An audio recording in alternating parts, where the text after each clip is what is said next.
To the extent that we live our lives in a manner that is consistent with the truth in our heart, we thrive.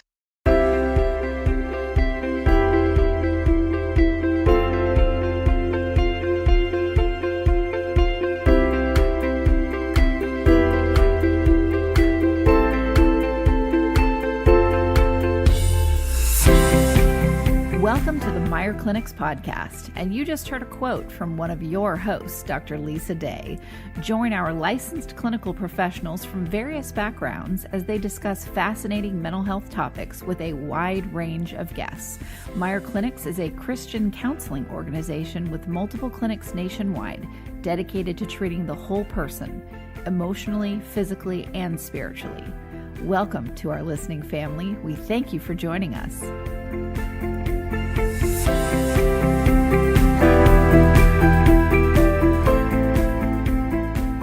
Hi, everyone. Welcome back to the Meyer Clinics podcast. We're here with Dr. Lisa Day, registered nurse and psychologist.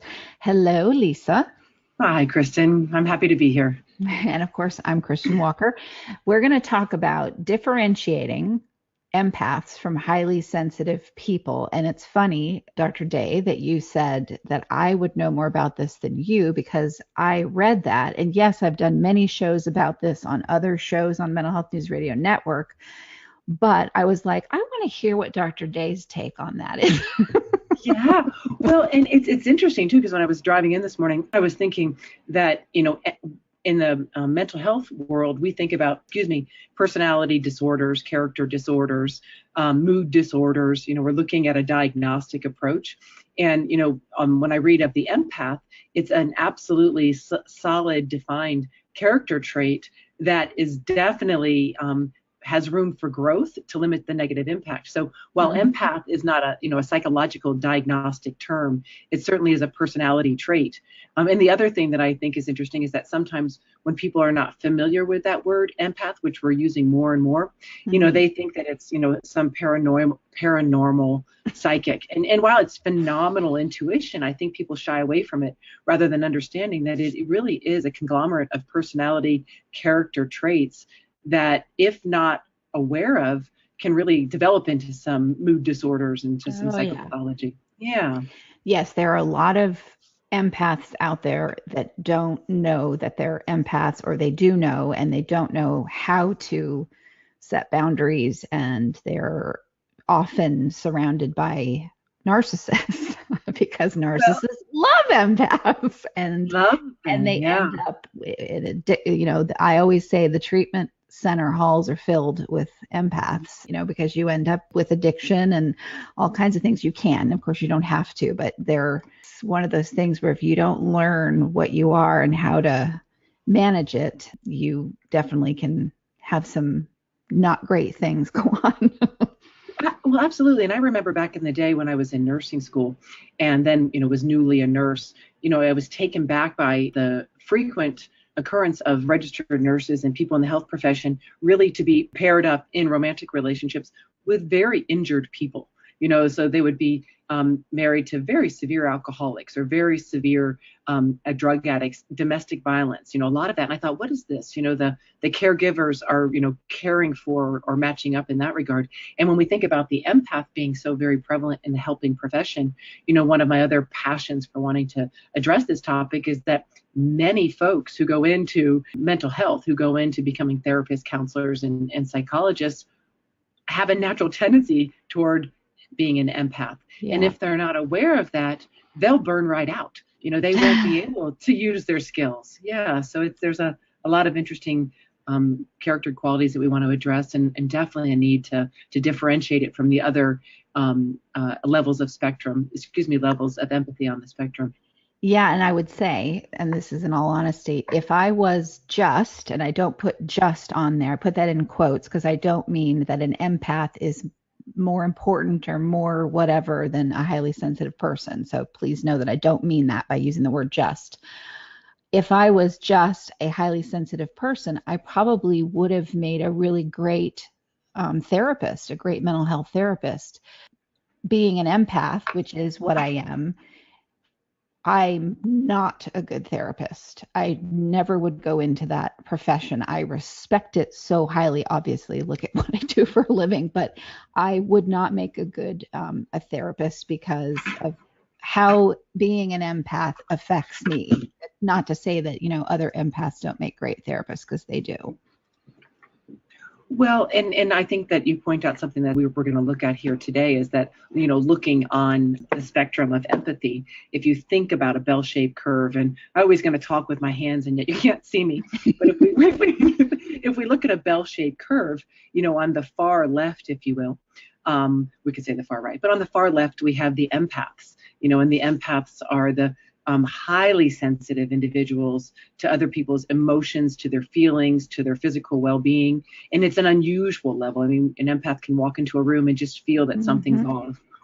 Or I tell my girls, when I walk into my house after I've been gone for a week, and I can tell if there's been people in my house, and it's more than just the dirty floor. It's a real heightened sense of awareness. Energy. Yeah, it's an energy thing. It's like you could feel the energy signature of other people, which is why people go into that whole, you're a psychic. And we're like, no, I mean, yes, I'm sure we won't even go there, but that's why people look at it and they think woo woo, and it's not that. I mean, there is science-based, evidence-based information out there that talks about how everybody puts out an energy signature. It's just that empaths can actually feel it in their bones. Right. And I think that's another good reason, that we want to differentiate this, because I think that a lot of people do think woo-woo and think, are you calling yourself a psychic? So as an empath, you learn not to share that. You learn to question, is this really what I'm reading? And one of the things I teach so often in my work is that it's imperative that we learn how to listen to our gut and to differentiate that from fear. But an empath, oftentimes, especially if they're not aware of it, they're bombarded with that gut. They're bombarded, with that feeling of emotions. But just to track that back for a moment, if we think about that bell-shaped curve, there my hands go again. We've got the empath on, the far right, and then we have, and we'll differentiate this today. Then we have the highly sensitive individual or highly sensitive people, and then we have just the natural empathy, but they're not highly sensitive. But then when we go out to the other side, we have your normal, I would hesitate with that, your average narcissist. And then on the far end of the spectrum, we've got more of the sociopaths, the psychopathic narcissists who are void. They have a disability and they void empathy, have a void of empathy. Right. So, as we walk through it, to think about empaths are on the far right and sociopathic narcissists are on the far left. And as we move through, we'll look at how odd it is that those two attract. I actually had someone who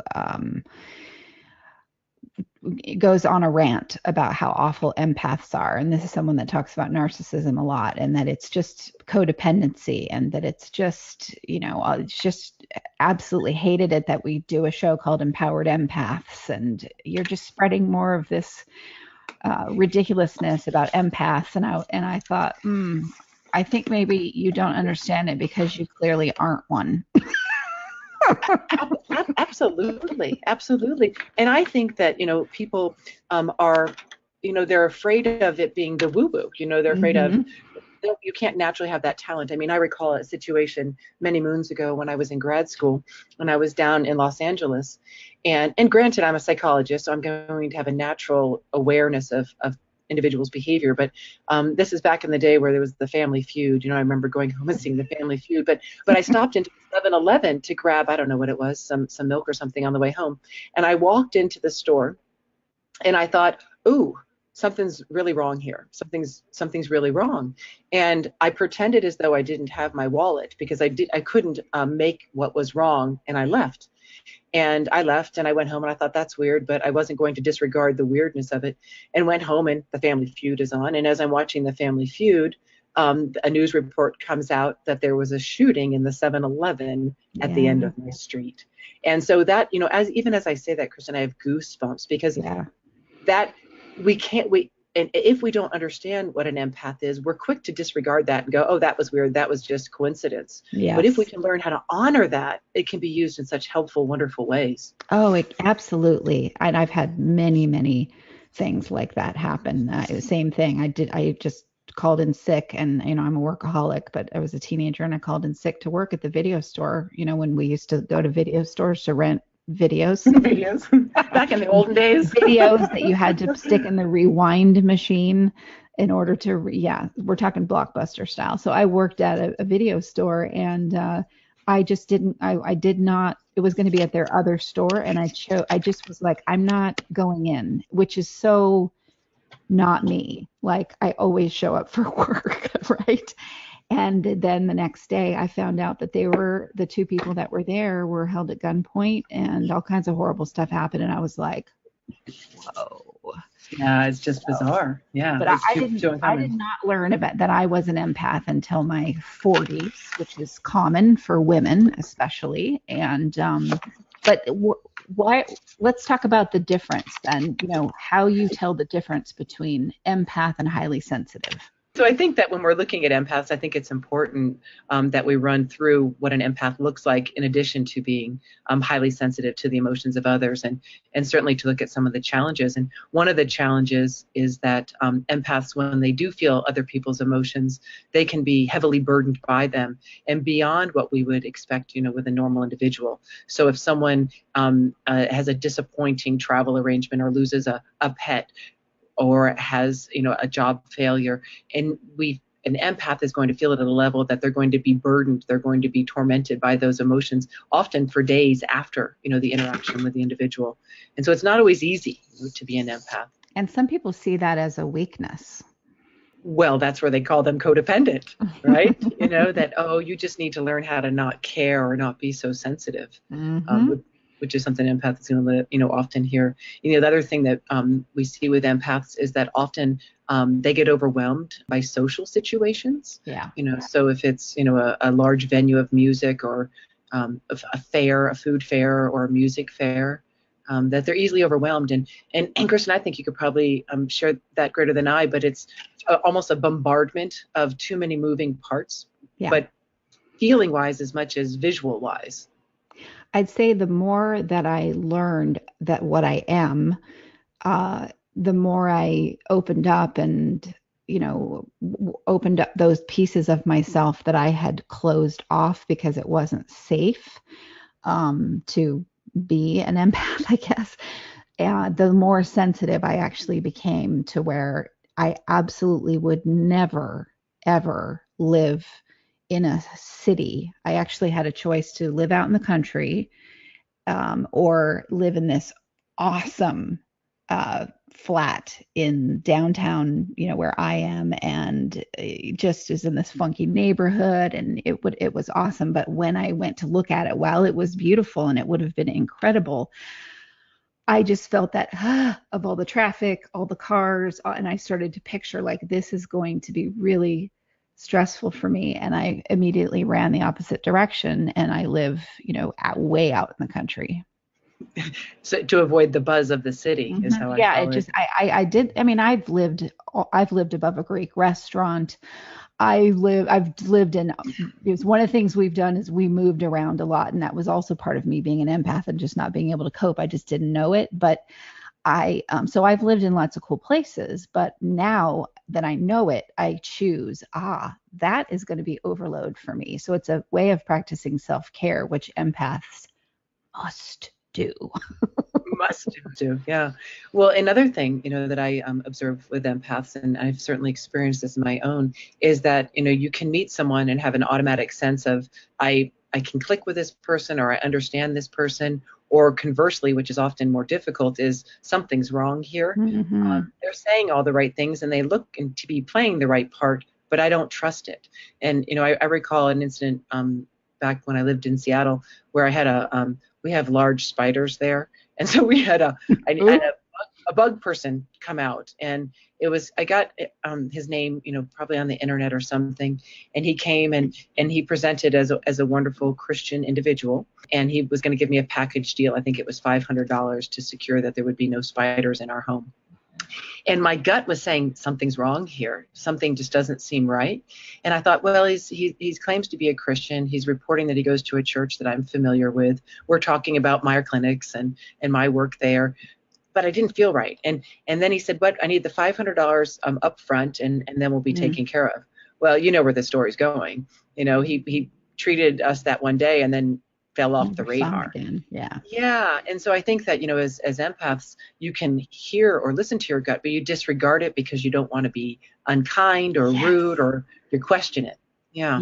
Yes, exactly. And I know that when you, for all, our listeners that have dealt with either narcissistic parents, or you've been sexually abused, or just had any kind of trauma in early childhood, and you're an empath on top of that, you can set yourself up for things like being addicted to the adrenaline rush that you get from dangerous people. That's what I dealt with. And so I was running around as an empath, hanging out with narcissists and sociopaths all the time.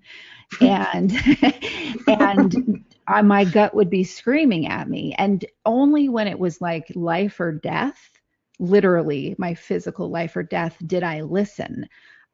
Otherwise, I got this adrenaline rush from it, and they reminded me of my dad, and my dad was a sociopath. So, we can do a whole historical psychological evaluation of that. But the point I'm making is, now I've learned and have a much happier and more peaceful life. Like, I just talked to someone who wants to work with me, and the whole time my gut was screaming that I'm uncomfortable. I just feel uncomfortable. I wasn't directed at the person. It just was me feeling uncomfortable. And I thought, well, maybe it's because of what they do. Maybe it's this, maybe it's that. Because you constantly try to make excuses and make it your fault that this is going on. And then I finally went, you know what? I feel uncomfortable probably because that person is not someone I should be working with. So I'm just going to say a prayer and peace be with you on your way elsewhere. Well, which never followed up. Which is one of the tasks, in looking at boundaries as being an empath. Hi, this is Dr. Paul Meyer of the Meyer Clinics. Our Christian counselors across the country have a goal of helping all those who come to us to become what God has called them to be. If you're in a situation where you're not at peace within yourself, or you just feel like there's joy that's missing in your life, we can come alongside to help you obtain peace and joy. This message is sponsored by the Meyer Clinic Foundation, a nonprofit Christian counseling ministry. The number is 1-888-7-CLINIC, 1-888-7-CLINIC. The thing that I think I'm hearing you refer to is that often empaths can do, there's two different ways to phrase it, but repeat trauma or trauma bonds. So the familiarity with the pain, but the empathy to believe we're seeing something deeper, So if we think about the narcissist, we often refer to them in a pretty negative fashion, right? They're egotistical, self-centered, have no empathy, have no regard for others. But underneath that is a very broken, very hurt person. Yes. And the empath feels that part, and therefore can disregard the negative qualities, the darker sides, the parts that are lying and cheating and having sex with other people, because they feel deeper. And guess what? We make great companions, and I put great in quotes because narcissists are always trying to eschew their feelings, dump them onto other people so that they don't have to deal with them. And that's its own psychological problem. And empaths are like a receptacle for other people's feelings. And so if you don't know how to have good boundaries, you become this wonderful trash bin for narcissists' projected feelings. Well, absolutely a trash bin. But then the other thing that we want to keep in mind, and we'll talk about this with boundaries a little further, but for the narcissist to have an empath who is grounded and compassionate and loving and is well liked by her friends and family and community, the narcissist rides on that. They lack all of those, and that helps build their identity that that Kristin is my partner and she's so wonderful, therefore I'm so wonderful. And short-lived, that is short-lived, we know, with a narcissist, but certainly one of the things that is operating. Oh, absolutely. I mean, listen, I had a company keep pictures of me up on their website with my therapy dog to sell their mental health services, and the owner's a psychopath. So, and this is many counselors that he has dealt with have diagnosed him in their dealings with him. This is not me diagnosing him because I am not a counselor, but I had to call an attorney and say, stop using my therapy dog and my volunteer work after I have clearly nothing to do with you to keep selling your stuff. Well, because it's building them up, right? They're a better business, right? Because of you. Well, and I think that there we go. It's the boundaries with the narcissist. The other thing on the upside, but also can have a downside to it, is that one of the things that I see characteristic of empaths is that they're real motivators. We have lots of emotion, lots of energy, and so they are, I would call them perpetual optimists. And Kristin, you would probably know this, that they have lots of energy for exciting endeavors, right? Mm-hmm. And they just will go for it. It's not oh, do I feel like it? It's, oh, that's a great idea. So they're optimistic, they're dream chasers, but in a good way. I mean, altruist, yeah, big motivators. They're going to be your number one cheerleader. Absolutely, that's a great idea. I think you should do it. Which is, I think, one of the assets. Unless it switches, to the other side where they take on responsibility for other people's problems and issues. Yeah, and that presents in therapy. I mean, I know you've dealt with this. I know Meyer Clinics deals with this. I think the Catalyst program that you guys do is just the haven for an empath to be able to go to the Catalyst program. I'm sorry, I'm plugging Meyer Clinics. I can't help it because the program is so amazing, especially for someone who's extremely empathic or is an empath, because you are going to get so much out of you that doesn't even belong to you.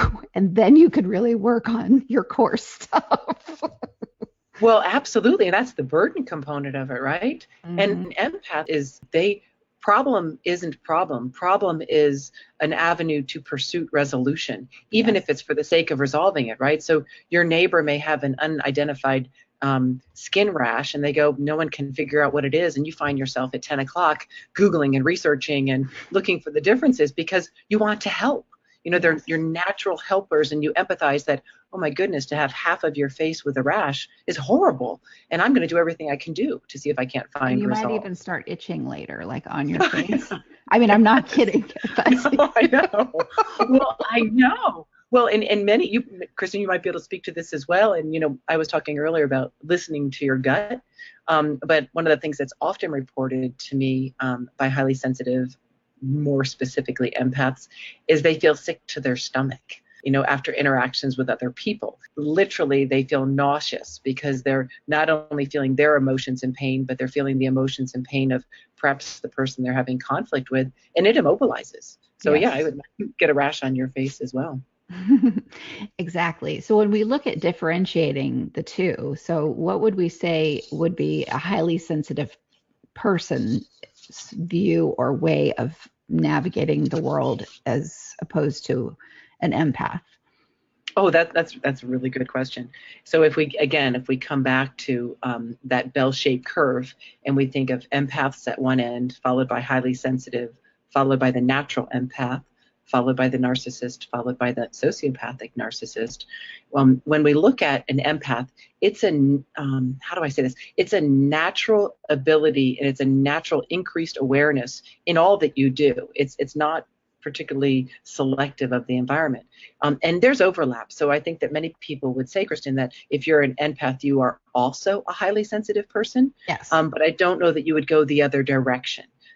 Just if you're simply right, it wouldn't go the other direction, And I think that what we look at, me, the science junkie and the brain nerd, is that we look at sensory processing sensitivity, which is a very clinical term, but the brain actually functions differently in a highly sensitive person. So you experience stimuli in a different way. I mean, the active reticular formation is stimulated differently in the highly sensitive person versus a normal person. For neurotypical, yes, I've learned that from all the shows we've done on autism and Asperger's. So, but when I think of it, Kristin, I think highly sensitive person is outward, but it's also inward.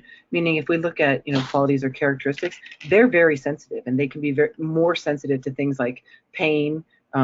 Caffeine, hunger, low blood sugar is not good at all.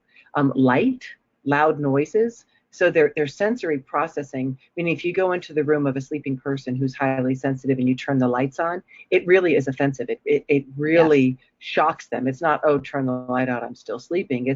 It at a neurological level, it jolts them.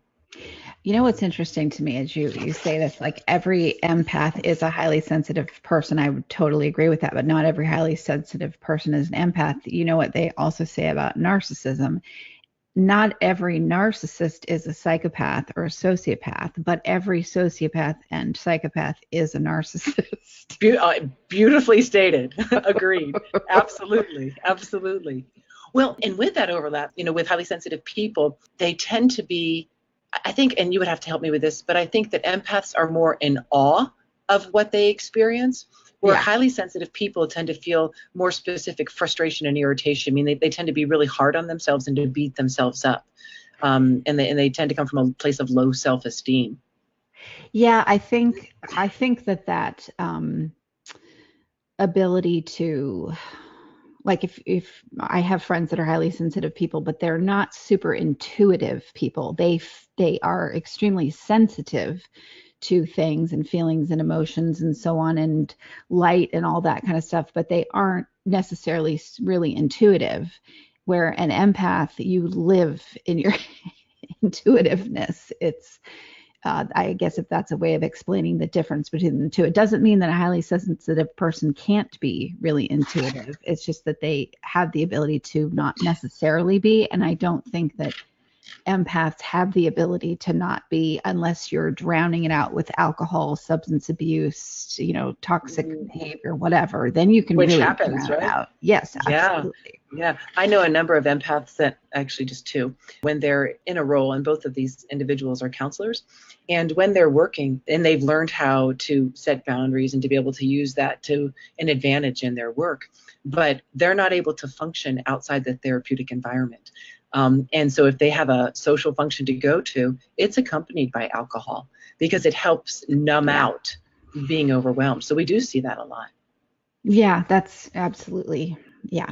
The other thing that I see, Kristin, I'm with highly sensitive people, is it seems to be interactive with self, meaning they're easily stressed. So if they have a time constraint, they can get very stressed. If they have to perform on an exam, they get highly stressed. They can be edgy and jumpy. So I see it more as an internal sensitivity, whereas as an empath, I see it as more as an external awareness. Interesting. Okay. And I don't know that there's any statistics to support that, but I find that highly sensitive people tend to have a lower pain tolerance than others, and not necessarily an empath, but just in general as a descriptor of them. Then they can have what we call hangry in my house. That when you're hungry, you're angry, and so it's much sensitivity to internal processes is what I would say is what I see more in the highly sensitive person. Yeah, I would say my ex-husband is definitely a highly sensitive person. His pain tolerance is not high at all. Any kind of medication that he takes, he has to take the smallest, lowest dose of, and if you interrupt, and try new medication, he's going to be sick to his stomach. And yes, some of these things are physical things, but it's driven by that highly sensitive person, but he's definitely not an empath. Right. Well, and with that too, with highly sensitive people, that not only sensitive to medication, but also to change, so moving to a new house or moving into a new job. So again, as a flavor, if you will, of the approach, when I think of highly sensitive, I think of their internal battle with stimuli, versus when I think empath, it's their awareness of and sensitivity to external stimuli. And so but then I think it's also important to differentiate, because these terms are all used so interchangeably and they're not exactly the same, is that, any of us who struggle with ADHD know that while we may be highly sensitive, ADHD also can be characterized by hypersensitivity. And some folks with ADHD don't have it. But probably I would say roughly, 40-50% of people with ADHD have that hypersensitivity.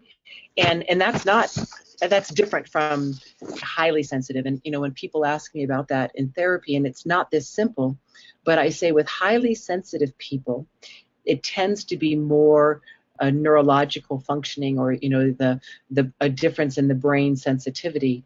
Whereas with ADHD being hypersensitive, it often is a result of the ADHD and a lack of a skill set.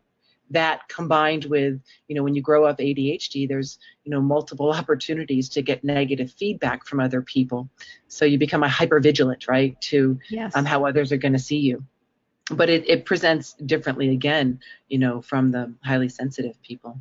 That's interesting. I love hearing all these different terms. And even listening to all this, I still absolutely hands down know that I'm an empath. Well, and how much fun is that to be an empath? I love it. I used to think Yeah. I was insane because of it. I really did, because I would, when you're feeling other people's feelings, and then, you just think that you're crazy. I mean, not every empath does, but I really thought I was crazy for a long time. And I don't like using that word, but I did. I really thought that I must be, until I figured this out and learned about boundaries and how I need to have boundaries, which is like to the nth degree in order for me to have a happy, productive life. And now I know how to use the empathness in order to make amazing things happen in my life. And so now it's a huge gift. So maybe I needed the contrast. I don't know, but it's a huge gift that I do not take for granted. I'm so glad I am this. But for 40 years of probably 44 years of my life, I thought I was just completely bananas. Well, and I think too, within the spiritual communities, there's differences, right? And so I think that with some folks who are in the Christian, and particularly in the more conservative Christian forms, is that they, anything that would imply psychic is wrong. It could be considered evil. And so when one is both Christian and an empath, and they have these incidences, they tend to disregard them and to turn them off. And, one of the reasons of wanting to have this talk today is that we can embrace that it's a character trait. I equate it to disorder. No, not disorder. Yeah, that's what I was saying earlier. It doesn't fall into personality disorder. And, you being the animal person, me being the animal person, I liken it to the difference between a cat and a dog. Okay, you got to explain that. Yes. Yeah. So anybody who has animals out there knows that if you come home and say you walk in the house with your daughter or your spouse or your sister or your mother, and you have been in a dispute, and you walk into the kitchen, and you don't need to say anything, and you both go sit down at the table. I don't know about your dog, but my dog goes and sits by itself, meaning it quickly is able to read that there's tension. There's quickly, and with horses, they, if you are afraid of a horse, or if you are in an aggro place, typically that horse is going to move along its way. So, a dog, a horse, they're highly sensitive to the emotions of people. Whereas a cat, you could come in having just wrecked your car, and it just wants to eat, right? And give me some loving. But if you sprinkle water at it, it's so sensitive that it's going to spring up 5 feet in the air. So that's a good, highly sensitive. Yeah. I think all cats are sociopaths. I'm sorry, but I've had some great cats, but I've also had cats that lure me into petting them on their belly to only rabbit kick and clamp onto my arm and make me almost bleed out. And I'm like, how did this happen? What's going on? So we're a dog person. Well, and then you can use your empath skills, and you can see it coming, right? You learn to go, oh no, we're moving in that direction. This is not looking good. Yeah. That's and so such a great example. I love it. Yes, that is so true. The cat and the dog. We're not dissing cats at all, but I mean, yeah, the liken it to a cat and a dog. Yep. Well, and the other thing, and I think that you touched upon this earlier, and what I see from a clinical point of view is I couldn't count. If I had $1 for every time I've heard this, I would be long retired. But and it's typically a woman, but I'll see it in men as well, is that I'm just too sensitive. I shouldn't let these things bother me. And I always meet that with, there is no such thing as being too sensitive. That's a beautiful quality. But I think that people judge themselves and try to shut down, the truth of who they are. And when you do that, you're just going to introduce, more pathology or potential codependency in a relationship.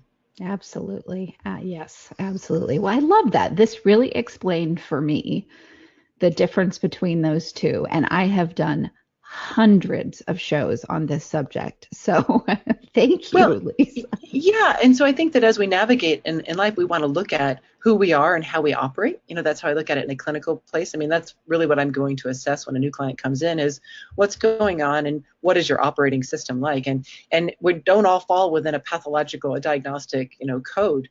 But if our character traits are empath, versus highly sensitive versus are we struggling with the hypersensitivity to ADHD, while there may be similarity in the approach, there's going to be differences in how we modify our operating system to be able to let in the good and limit the impact of the bad in all three of those. So the empath, it's probably going to be more boundaries with self, and boundaries with others. With the highly sensitive, it's going to be an increased understanding and grace for self, and then modifying our environment so it's not going to provoke that.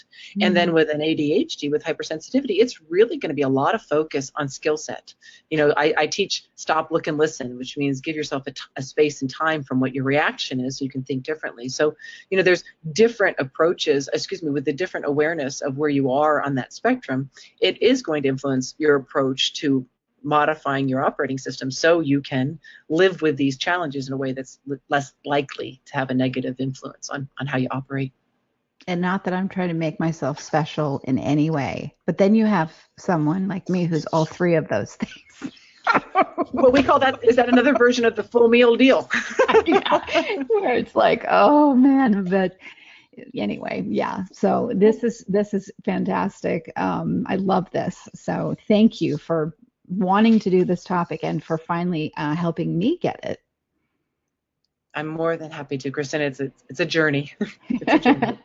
And listeners, I hope you feel the same, and we will catch you next time on the Meyer Clinics podcast.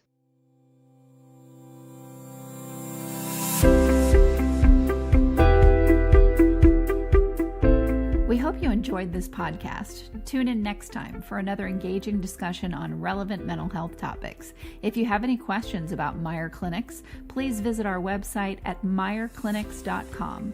That's MEIER clinics.com, or call us at 888-7-CLINIC.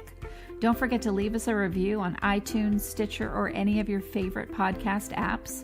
And please note that we are a member of and produced by Mental Health News Radio Network, MHNRnetwork.com.